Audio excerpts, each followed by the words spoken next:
वो कीजिए।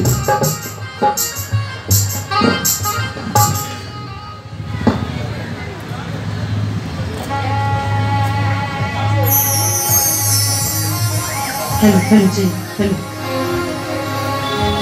सबसे पहले जगत जननी जगदम्बा के चरण में नमन करे, बाबा भोलेनाथ के चरण में नमन करे।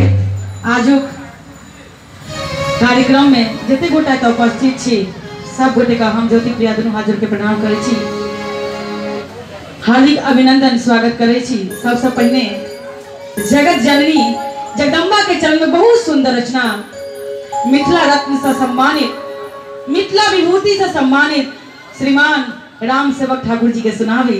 एक बेर सब गोटे से निवेदन के एक बेर दोनों हाथ के खोल मीठ मीठ ताली बजा के सब गोटे से ये पढ़ी प्रेम से राजू जगत जननी जगदम्बा की जयकारा में दम नहीं बुझा रही है। जयकारा एना लगाओ जो बुझाए जो मिथिलांचल में बैसल छी। जगत जननी जगदम्बा की आप भूले नहीं।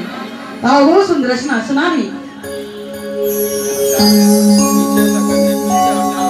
कि हमरो अरजिया के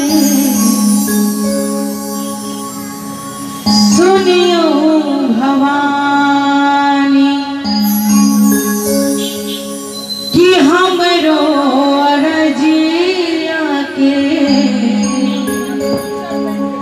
सुनियो भवानी, कि टूटली मरैया में, कि टूटली मरैया में आओ महारानी।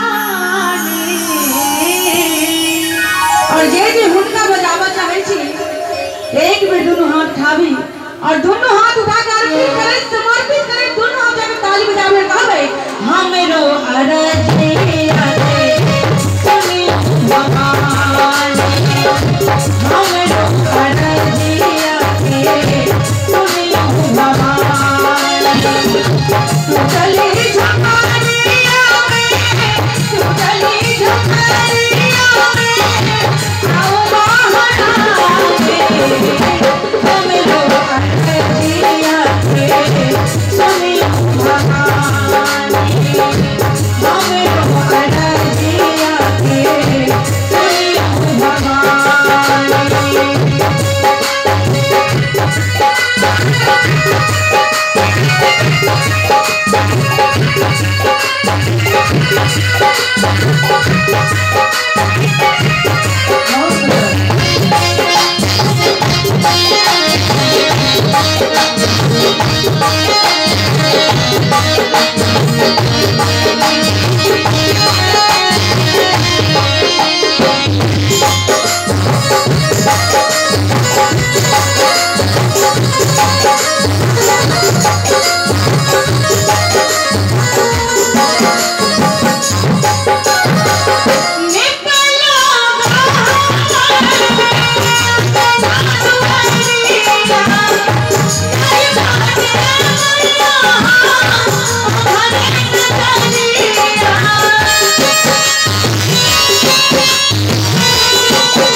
अपने सब गोटे से निवेदन एक बेर अर्पित करे समर्पित करे तो हुनक दरबार में दोनों हाथ के हाजिरी लगाबी। कहावत है कि एक हाथ उठावा से अर्पण होई छे, दोनों हाथ उठावा से समर्पण होई छे। अर्पित करे समर्पित करे तो ताली करे हमरो आए